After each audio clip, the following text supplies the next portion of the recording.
ఓబులాపురం అక్రమ మైనింగ్ పై పోరాడి కేసుల్లో ఇరుక్కున్న మాజీ టీడీపీ నేతలకు విముక్తి లభించింది. 18 మందిపై కేసుల్ని కొట్టివేస్తూ విజయవాడ న్యాయస్థానం తీర్పునిచ్చింది. చాలా ఏళ్ల తర్వాత కలిసిన నేతలు కాసేపు ముచ్చట్లు చెప్పుకొని పాత జ్ఞాపకాలని గుర్తు చేసుకున్నారు.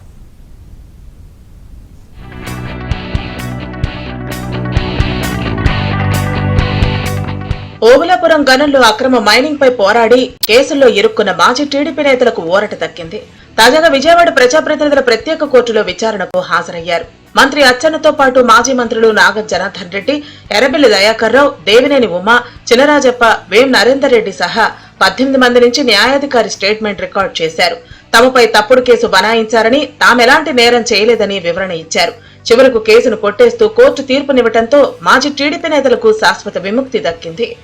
సంబంధించిన ఓబులాపురం మైన్స్ లోకి అక్రమంగా చొరబడ్డారు, అక్కడ ఏదో ఆందోళన చేశారు, అక్కడ 144 సెక్షన్ ఉల్లంఘించారనేటువంటి కేసును నమోదు చేస్తే ఈరోజు ఇక్కడ ఎంపీ ఎమ్మెల్యేస్ ప్రత్యేక న్యాయస్థానం ముందు విచారణ జరిగి ఈరోజు జడ్జిమెంట్ తీర్పు ఇవ్వడం జరిగింది. ఆ తీర్పులో దాన్ని వీరి మీద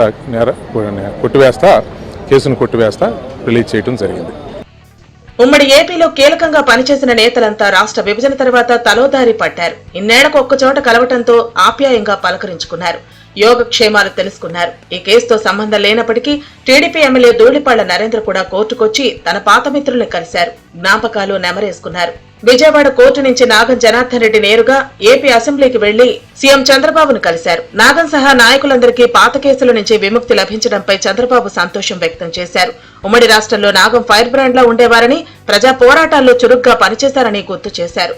నాగం కుటుంబ యోగక్షేమాలు తెలుసుకున్న చంద్రబాబు ఆరోగ్యాన్ని కాపాడుకోవాలని సూచించారు. ఇక చంద్రబాబును 4వ సారి ముఖ్యమంత్రిగా చూసినందుకు ఆనందంగా ఉందని నాగం జనార్దన్ రెడ్డి చెప్పారు.